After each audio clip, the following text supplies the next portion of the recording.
You know what's popular nowadays? Mashing two groups from media together into one. Nazis and zombies, pirates and ghosts, and in the case of Horde West, demons and cowboys. Horde West is a turn-based strategy game that came out on Steam, GOG, and the Humble Store on November 18th, 2015 and sells for $19.99. It takes the Wild West, throws it on the tracks like a damsel in distress, and runs it over with a train of the supernatural. But here's the question. Who will win the showdown in the middle of this game's dusty town? Will it be the good guy of great gameplay, dressed in white, and able to deliver fun mechanics to the children of the Old West? Or will it be the Black Bart of the strategy world, letting bad design decisions cause chaos in the streets? That's what I'm here to find out, but before I begin, this key was received as a gift from my friend Andrea, so you should all say thank you to Andrea for this review. That won't change my opinion of the game in the end, of course, but you should know where the game came from that I'm reviewing, because disclosure, even if extremely minor, is not that hard. I'm looking at you, Pro Syndicate. Let's start with the core of Horde West, its gameplay. This is a turn-based strategy game that follows in the footsteps of XCOM 2 and the Shadowrun series. Basically, you're given a set of soldiers at your disposal, a mission to complete, and enemies to shoot in the face. There's cover to hide behind, skills to use, and upgrades to grab outside of missions. The standard of the genre is here, so if you're looking for anything experimental, this is not it. So here's how you play. Each turn, each of your characters get 2 action points. These action points are used, of course, to do actions, such as moving, using an item, or shooting a bad guy in the face. Now, like the XCOMs of the world, this is done in a cover-based shooting system, where your character's position is key to keeping them alive, or getting accuracy bonuses based on the angle they are shooting at. For example, flanking an enemy will give you huge boosts to accuracy, almost guaranteeing a wound to be inflicted. Meanwhile, good cover may not only make you hard to hit, it may also lessen damage that you take as well. Gun-wise, you get to hold 2 guns at a time, and there's your basic gun types to expect: shotguns, 6-shooters, and sniper rifles. They all have an effective range, although to be fair, the shotgun's range is a bit higher than you'd expect. You'd expect something like a short-range powerhouse, but it's very effective at medium range as well. Each of the guns hold a specific amount of bullets appropriate to the gun's power and use, and need to be reloaded once their chambers dry up. And you will need to reload in this game, as the amount of enemies that you'll face in one area, and the amount of times that you'll miss at times, is pretty significant. So you're going to want to take opportunities to take a breather when you can to reload. So the standard tactical RPG affair here. However, Horde West does have a couple of aces up its sleeves in terms of different mechanics. First of all, you'll notice that around the map, there are several metal objects conveniently littering the playing field. They aren't there just for show, they are there to shoot and use to your advantage. There's a skill in the game called Ricochet, which allows a character to shoot the metal surface, reflect the bullet off that surface, and have it hit another enemy. This adds a layer of complexity to the combat, as the biggest benefit isn't using B-movie action effects to hit your opponent, it's staying in cover and keeping yourself protected. In addition, Horde West also has replaced your typical mana bar for special skills with luck. Luck is on the level of a stamina bar in this game, and certain skills take a specific amount of luck to use. For example, you can fire a golden bullet that can hit anyone on the map by spending 50 luck, regardless of their cover and or position. Now, of course we've seen this kind of mechanic in games before, but Horde West goes one step further by incorporating luck into the actual fights beyond those skills. See, if one of your guys is shot at, but not hit in battle, you end up losing luck for that soldier. That's because thematic-wise, it takes a certain amount of luck to end up having the bullet miss you. So, if you place a character where he's being fired upon by 2 to 3 people, good luck attempting to use any skills because you won't have any luck left. Now, if you do get hit, the game replenishes your character's luck a significant bit, depending on the damage of the shot. This is the equivalent of your luck being used up because you got shot, and now getting reset because, well, you're bleeding all over the place. Yeah, it sort of doesn't make sense if you really think about it in the big picture. That leads me to the skills of the game, and some of the interesting elements that play out of it. Unlike XCOM or Shadowrun, Horde West doesn't have a typical class system. What it has is a set of playing cards, each having a different ability that can be assigned to one of your cowboys. You can place a set of cards together as well to make a poker hand, such as 3 of a kind or a flush to get extra stat bonuses as well. As to the cards themselves, they may give you an ability to shoot somebody in the arteries, causing them more pain if they move significantly. Or cards may allow you to pray to the gods for temporary buffs for your character. They hit the typical gambit of the genre here, as there's nothing that I would say is too special outside the ones interacting with the other special mechanics of this game. Finally, the last little nugget that Horde West brings out is the shadows. Light plays a big part within the Horde West depending on the level and what your character's skills are. For example, when you get to the more demon-aligned elements of the game, shadows are places that allow you to recover health or get bonuses to cover and/or stealth. Even beyond that, shadows in the lighter portions of the game can give away enemy positions, if you can see them. I did want to see more done with this mechanic specifically, as I thought it was really clever, but it just didn't get used as often as I wanted it to. Okay, so with all that said, how's the combat overall in Horde West? Well, that's where things can get a little bit weird. See, Horde West does follow very closely in the footsteps of the games that came before it. And yet, with the addition of things like luck and the ricochet mechanic, you'd think that would propel it to the next level in terms of strategy gameplay. And it can do that, if you take the time to set up your game properly. I have to give out a PSA here regarding those who will play Horde West, because I believe it's vital to the overall enjoyment of the game. Take the first hour of this game and experiment with the different difficulties and settings that the game throws at you. Surprisingly, the game allows for modifiers that really do mess with a lot of the basics of combat, and it can really customize the experience for you. For example, I love the combat injuries portion, where characters would be inflicted with damaged spines or blurry vision after they got hit, causing them permanent dehancers that you may have to heal outside of battle. It made every small hit a real threat, and forced me to be more tactical with the use of my cowboys. Now you may be asking yourself, Dragnix, shouldn't you be doing this in all games that you play? And yes, you should, but Horde West is a bit different in my mind, because the difficulty of the game is so tied to its enjoyment. The game's other elements and strengths don't do enough to make the game enjoyable on its own, and so you have to make this core battle experience do the job. Taking it easy in this game just doesn't work. You can't be along for the ride, because the ride is the equivalent of a kiddie roller coaster. Sure, it's got ups and downs, but nothing that you'll end up enjoying by the time the cart stops. Almost all of this has to do with the AI. The AI on the normal difficulty can be quite stupid. Let's just put this out there right now. It can be downright mentally challenged on some of the decisions it will make. It can put a man in the ground with a 100% shot, but instead chooses to hit someone else because reasons. I know that the Old West wasn't exactly the height of intelligence at times, but I sat there going, come on, at some of the things the AI pulled, where the decision didn't make sense even for the long haul of the battle.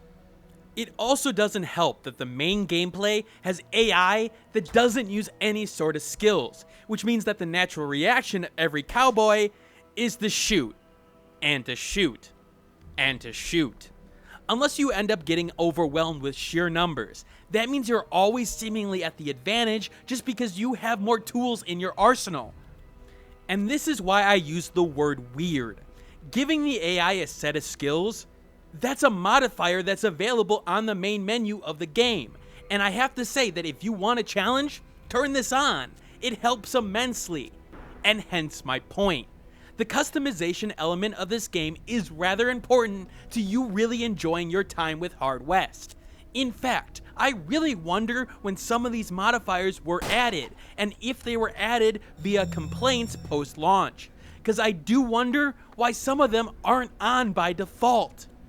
The game has a lot of tools and strategies available, and there's a lot of good elements at the core here, but something about the organization and the use of those tools feels off from a design perspective.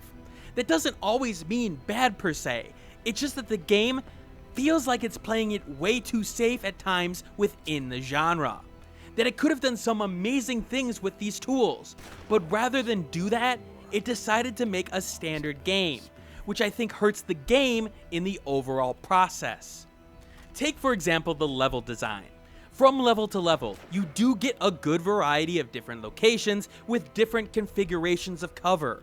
You'll have areas which are a bit more open, and then you'll move to more crowded hallways that you'll have to deal with.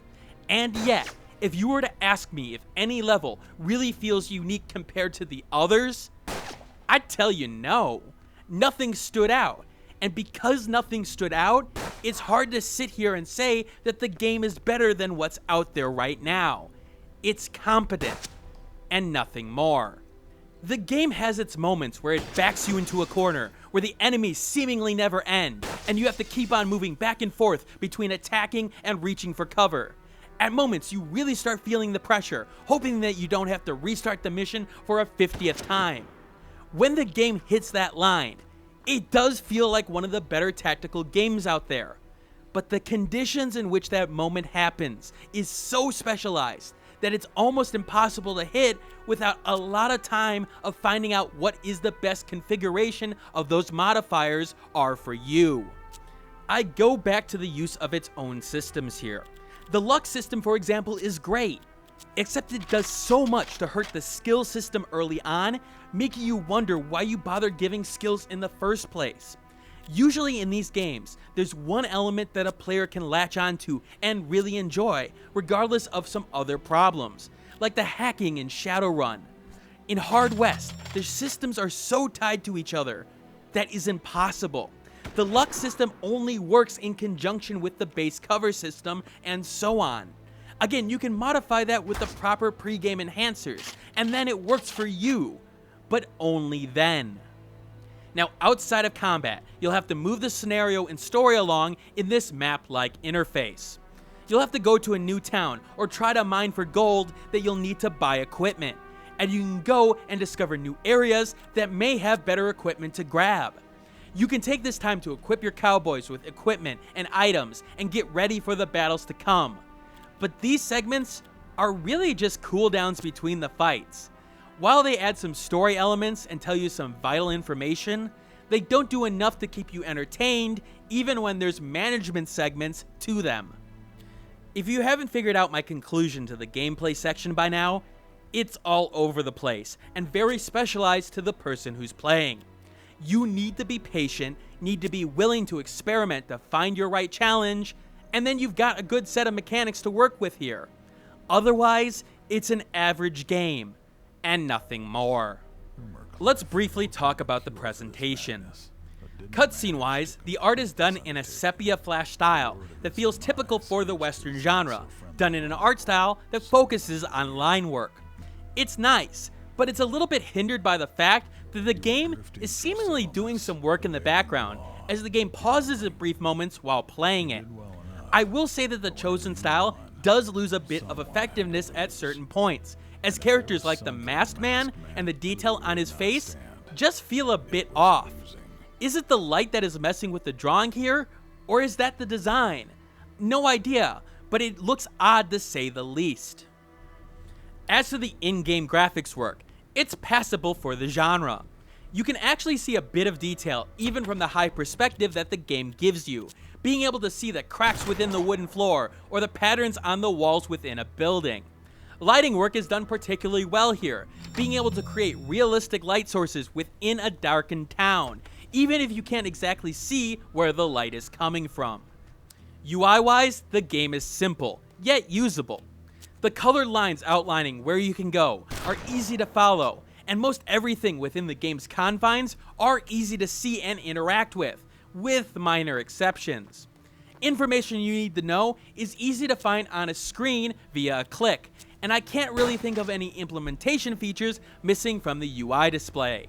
Although, some menus take a tremendous time to load in-game, which really hurts its performance. As to the voice acting, most of it is done by the narrator, who tells the entire story using his low and baritone voice. He does a good job of presenting it in a gruff stranger you'd meet in a bar sort of way. Take a listen. The old man had said that a comet appeared the night the madness started. Realization thrilled through him. Delir was ready to make his conclusions. Music-wise, the game is on point. It's got the elements of what you'd expect from your stereotypical Western-style music, with low and long-styled notes to help build up tension. It's mixed in with eerie and supernatural elements and creepy tones and music that go along with it. Take a listen.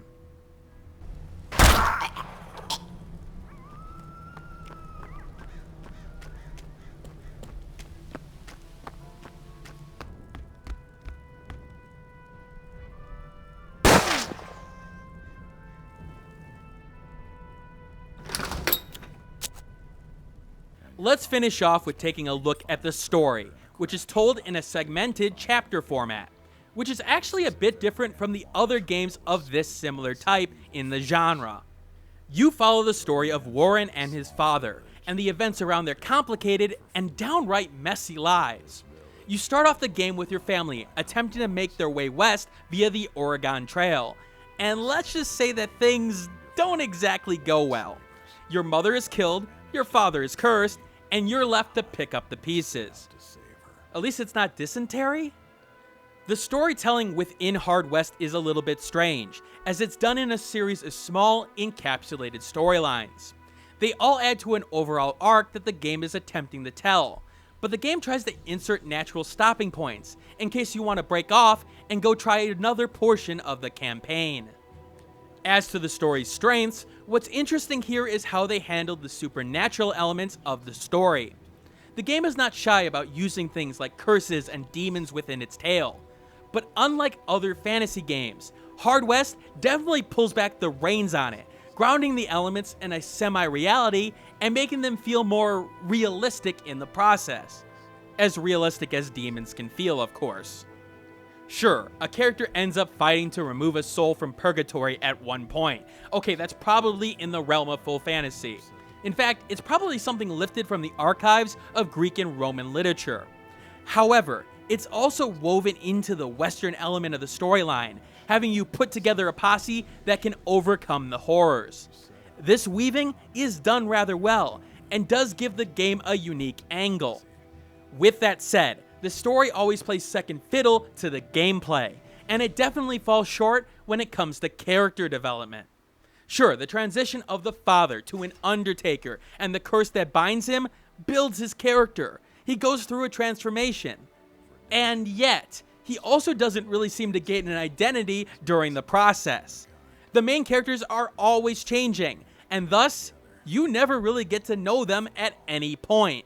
It feels rushed here a bit, like content was cut out in the middle story elements. The story overall is alright, but it pales the comparison to something like Shadowrun. There's just not enough material at the core here, despite the interesting premise and the storytelling weaving that goes on here. In the end, Horde West is one of those games where the conclusion of this video took a lot longer than most. The game has a good amount going for it, some unique twists to the battle system, along with a reasonable presentation and a decent storyline. And yet, despite those strengths, it feels like the game is always missing something. I talk about a game having an X factor, something that draws you into it naturally, and Horde West doesn't seem to have that. For patient players that are willing to experiment in the strategy genre, Horde West will reward you for the time that you put in. But if you're unwilling to do that, you'll find a game that just doesn't stand out. But want a second opinion? Check OpenCritic for reviews along this same line. OpenCritic allows you to follow critics and subscribe to ones that you trust, while removing ones that you don't find to be useful for your own evaluation purposes. Hell, I'm a contributor on there thanks to their new program, so you can even see my work compared to others. Go check it out. Anyway, thanks for watching, and hopefully you'll see a Deus Ex Mankind Divided review from me soon. Yes, it's a AAA game, yes, I didn't get a review copy, but hey, it's an interesting game to cover, and it was requested. And it should get more eyes on the channel so I can keep this going. So I can cover more of those mid-level games, and some of those more unique games like Horde West. I'll see you later, and as always, keep on gaming. Thanks for watching. Like the video, share it with a friend, and subscribe if you want more content like this. In the description below, you'll find the Steam review accompanying this vid, along with social media that you can follow me on, Twitter, Google+, and Facebook groups. And if you want to support the channel, click that Patreon on the left of the screen. And remember, keep on gaming.